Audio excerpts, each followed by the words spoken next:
We know Leonardo da Vinci as a genius painter, a sculptor, an immortal icon of the Renaissance, a mind that gifted humanity with timeless beauty.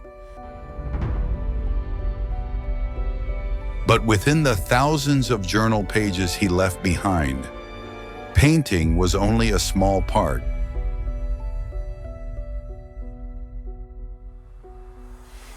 Deep within that mind were machines, war machines that could change the world.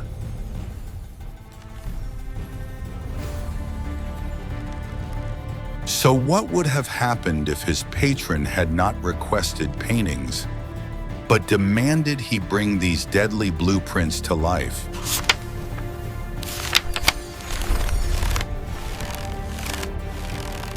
This is not a story about art. This is the story of a timeline forged in steel and gunpowder. It all began in Florence in the year 1482.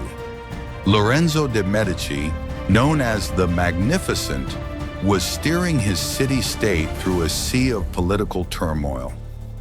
Rivals and enemies surrounded him on all sides. In our timeline, Leonardo, feeling his engineering talents were underappreciated, left Florence for Milan. But here, history took a different path.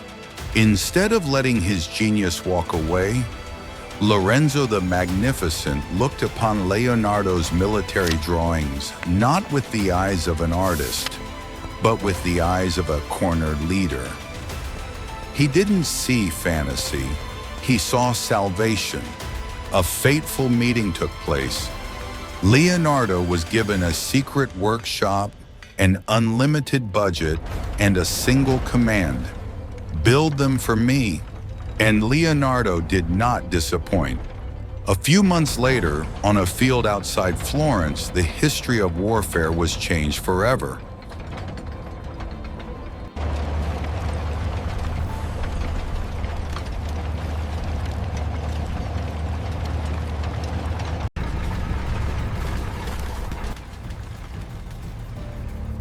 The carro armato crushed every obstacle in its path. The knights and mercenaries of Florence stared at the machine with a mixture of terror and awe.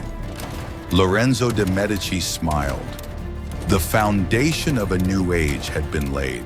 Florence now possessed a weapon that no one could stand against. Their armies, led by these mobile fortresses, flattened the resistance of rival city-states.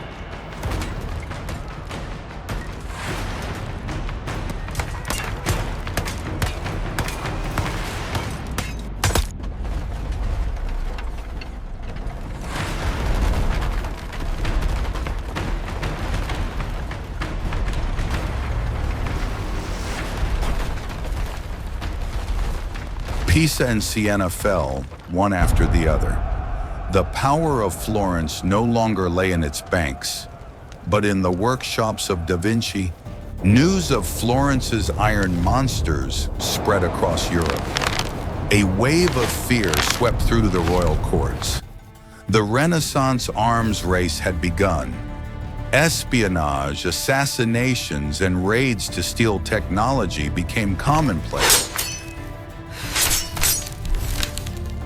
With success after success, Leonardo was free to pursue his wildest dreams. The Ornithopter, his winged flying machine, soared over the skies of Tuscany, giving Florence an unimaginable strategic advantage.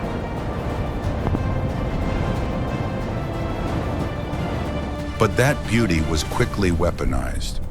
From reconnaissance, it became a primitive bomber, raining fire and chaos from the sky, forever changing the art of the siege.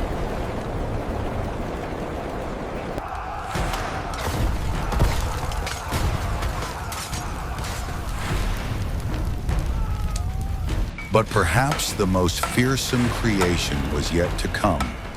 From his drawings of a mechanical knight, Leonardo created the automa, the first robot soldiers.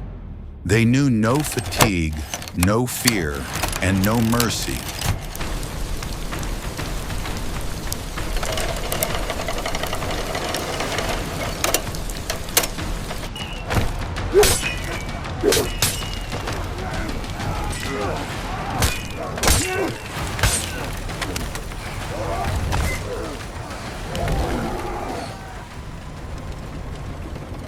Let's fast forward to the mid-16th century. The world is completely different. Europe is not dominated by empires, but is a tense chessboard of high-tech city-states, each with its own signature war machines.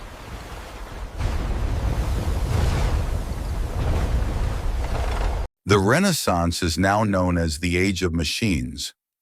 The most prestigious universities teach mechanics and engineering. A genius is not one who paints soul-stirring masterpieces, but one who builds the most efficient machine. And Leonardo, he is not remembered as a great artist. In this timeline, he is the god of war, the destroyer of cities. His notebooks, filled with deadly designs, are the most fiercely hunted military treasures in the world. From a single decision by a single patron, the river of history was diverted onto a completely different course.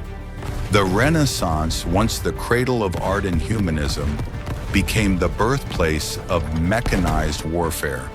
It shows the fragile line between genius and destruction, between creation and devastation. Is a world with earlier technological advancement a better world? Or does it simply find a way to destroy itself faster? Which of Da Vinci's inventions do you think would have changed the world the most? Leave a comment below. And if you want to explore more histories that were never written, be sure to like, subscribe, and hit the notification bell for the What If Codex.